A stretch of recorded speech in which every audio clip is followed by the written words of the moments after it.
Very good morning, dear student. Welcome to your physics class. Today we are going to explain some theoretical portion. Basically थोड़ा सा boring है लेकिन आपके syllabus का एक part है, तो समझते आइए इसको।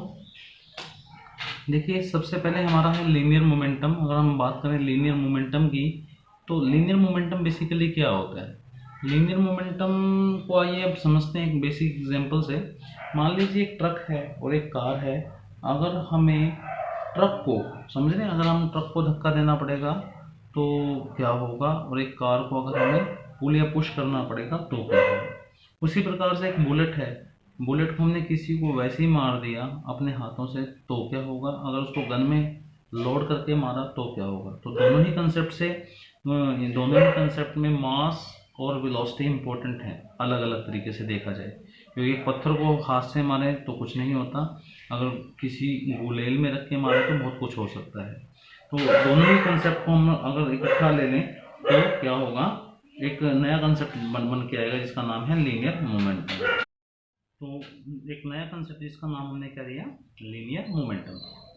Suppose a body of mass m moving with velocity v, तो उसका जो लीनियर मोमेंटम होगा वो किससे एक्सप्रेस होगा बेटा, p is equal to m multiply by में v। और अगर हम देखें वेलोसिटी एक वेक्टर क्वांटिटी है तो p भी क्या हो जाएगा, एक वेक्टर क्वांटिटी हो जाएगी। तो यहाँ पर हमारे पास जो p है, p क्या हो जाएगा, मास गुना में वेलोसिटी, जो कि एक वेक्टर क्वांटिटी है।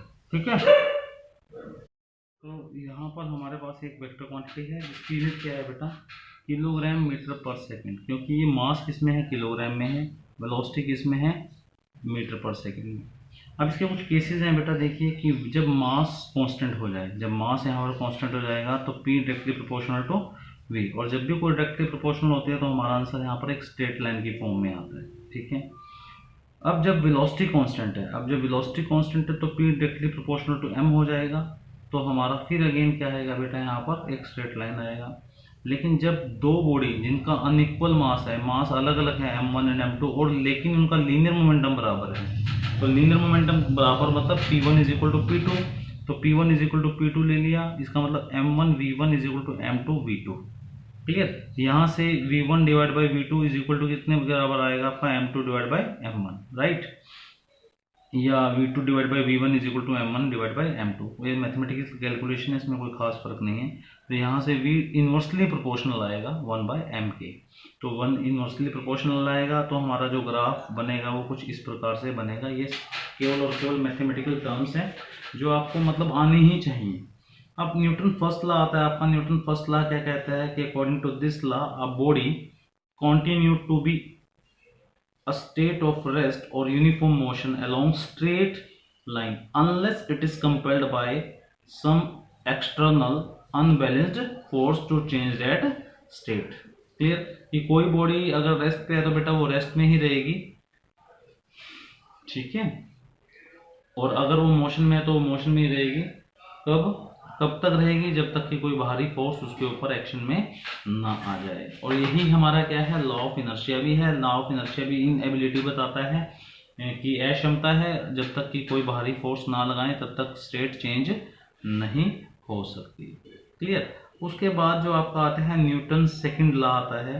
न्यूटन सेकंड लॉ क्या बोलता है बेटा, वो बोलता है, 9th में भी पढ़ चुके हैं, the rate of change of linear momentum of a body is directly proportional to the external unbalanced force applied on the body, and this change is always take place in the direction of applied force।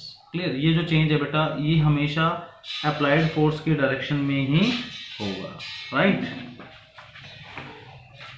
उसके बाद हम इसका mathematical expression लेते हैं। हमने कहा let us consider a body of mass m moving with velocity v, तो इसका लीनियर मोमेंटम कितना हो जाएगा, p is equal to mv vector form, right. अब आप समझिए कि अगर किसी का लीनियर मोमेंटम p है और हमने इसको थोड़ा सा हिट कर दिया with an external unbalanced force that is f, तो क्या होगा, तो उसका मोमेंटम चेंज होगा ना। मोमेंटम कैसे चेंज होगा, क्योंकि उसकी वेलोसिटी चेंज हो रही है। तो हमने मान लिया कि बहुत कम चेंज हुआ, तो कम चेंज को हम डेल पी से डिनोट करते हैं, तो हमने लिख दिया डेल पी। ध्यान दीजिए, कम चेंज को हमेशा डेल पी से, कम चीज जहां पर भी होगी उसके आगे डेल का साइन लगेगा। तो डेल क्या है, small change in linear momentum in small time delta t, और delta p upon delta t, जब भी किसी चीज को डिवाइड बाय डेल्टा टी कर देते हैं या टी से कर देते हैं तो रेट हो जाता है वो। तो यहाँ पर हमने क्या लिखा, क्या हो जाएगा, it is a rate of change of linear momentum. ठीक, और न्यूटन सेकंड लॉ क्या बोलता है कि जो ये रेट ऑफ चेंज आया है डायरेक्टली प्रोपोर्शनल किसके है, फोर्स के। तो इस प्रोपोर्शनल को हटा के हमने क्या ले लिया, के, जो कि साइंटिस्ट ने दिया है कि के क्या है आपका, कांस्टेंट ऑफ प्रोपोर्शनैलिटी।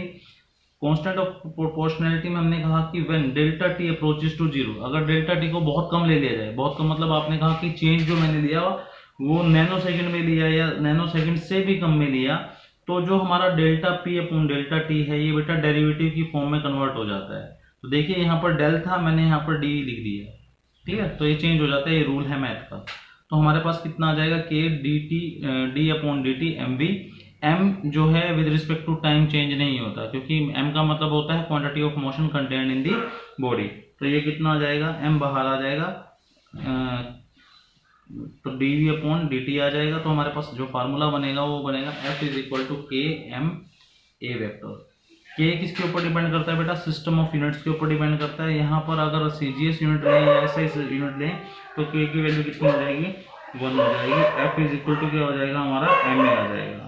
ठीक है, अब यूनिट ऑफ फोर्स की बात करते हैं। यहाँ पर दो तरह की यूनिट आपकी काउंट होती हैं, एक होती है एब्सोल्यूट यूनिट जो कि चेंज नहीं होती, समझ रहे हैं, जो कि चेंज नहीं होती, और एक होती है ग्रेविटेशनल यूनिट जो विद दी ग्रेविटी के अकॉर्डिंग चेंज हो सकती है, ये फिक्स रहती है बेटा।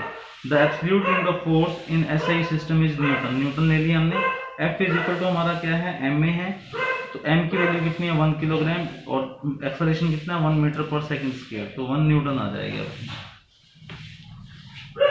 अब हमारे पास यहाँ पर इसको डिफाइन करेंगे कि 1 newton is that much force which produces an acceleration 1 metre per second square in a body of mass 1 kilogram. ठीक है, ये आपकी क्या बन जाएगी, 1 न्यूटन बन जाएगी, जो कि एब्सोल्यूट यूनिट है, जो कि चेंज नहीं होती। क्लियर।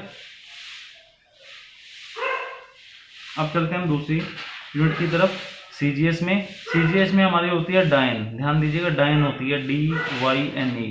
ठीक है, तो F is equal to m a ले लिया। अगर m ग्राम में है और acceleration centimetre per second square में है तो जो सिस्टम ऑफ यूनिट आएगा हमारा एब्सोल्यूट यूनिट में वो आएगा डाइन। तो 1 dyne is that much force which produces an acceleration in a body of mass 1 ग्राम।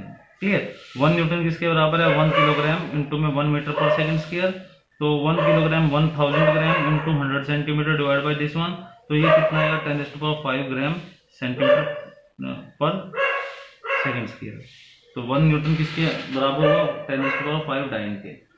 उसी प्रकार से हमारी ग्रेविटेशनल यूनिट आती है। ग्रेविटेशनल यूनिट क्या होती है, किलोग्राम वेट या ग्राम फोर्स। ठीक है, किलोग्राम वेट या किलोग्राम फोर्स, उसी प्रकार से ग्राम फोर्स या ग्राम वेट। तो किलोग्राम वेट क्या है आपका, या किलोग्राम वेट या kilogram force is that much force which produces an acceleration 9.8। देखिए ये ग्रेविटी की वैल्यू है बेटा, जब कोई चीज ऊपर से नीचे गिरती है, नीचे से ऊपर जाती है तो ग्रेविटी 9.8 होती है एसआई यूनिट में। तो यहाँ पर इसलिए क्योंकि ये वैल्यू बेटा चेंज होती है, मैंने बोला था ना कि जो एब्सोल्यूट है वो चेंज नहीं होती और ग्रेविटेशन चेंज होती है, क्योंकि जो आपकी ग्रेविटी है वो चेंज होती रहती है। हालांकि यहाँ पर 9.8 हमने लिया है, राइट, हालांकि इसकी वैल्यू चेंज भी हो सकती है क्योंकि gravity with height and with depth और एंड विद रोटेशन चेंज होती है। तो यहाँ पर हमारा 1 kilogram force is equal to 1 gram weight is equal to 1 kilogram into 9.8 metre per second, तो ये कितना आएगा 9.8 न्यूटन आ जाएगा। उसी प्रकार से 1 ग्राम वेट जो है आपका, 1 ग्राम वेट और gram force is that much force which produces an acceleration of 980। अब ये सेंटीमीटर, ये आपका किस में था, एसआई में था, और ये किस में ले लिया, एक तरह से सीजीएस में ले लिया। तो यहाँ पर 980 सेंटीमीटर पर सेकंड स्क्वायर आ जाएगा इन अ बॉडी ऑफ मास 1 ग्राम। तो 1 ग्राम फोर्स किसके बराबर हो जाएगा बेटा, 1 ग्राम फोर्स या 1 ग्राम वेट किसके बराबर हो जाएगा, मास गुना में एक्सेलरेशन होता है, तो मास कितना है 1 ग्राम और एक्सेलरेशन कितना है 980 सेंटीमीटर पर सेकंड स्क्वायर, तो 980 डाइन हो जाएगा। क्लियर। तो ये चीज आपको नोट डाउन करनी है बेटा। यहाँ पर हमारे पास ये 2 तरह की यूनिट होती हैं, ठीक है। हालांकि जो प्रैक्टिकल यूनिट होती है वो हमारी एसआई और सीजीएस होती है। तो न्यूमेरिकल प्रॉब्लम्स के लिए जब भी आपकी ग्रेविटेशन यूनिट्स आएंगी, इनको हमें एसआई सिस्टम में कन्वर्ट करना पड़ेगा ताकि हम अपने न्यूमेरिकल को सोल्व कर सकें। समझ पाए बेटा? यहाँ तक क्लियर हो रही है बातें? तो आप इन सब के नोट्स बनाइएगा बेटा, ताकि आपको ये समझ में आए। लिखिएगा, क्योंकि देखो थोड़ा स्टार्टिंग में थ्योरेटिकल पार्ट है, इसलिए हो सकता है थोड़ा बोरिंग लगे, लेकिन आपको करना पड़ेगा। Right? Thank you very much.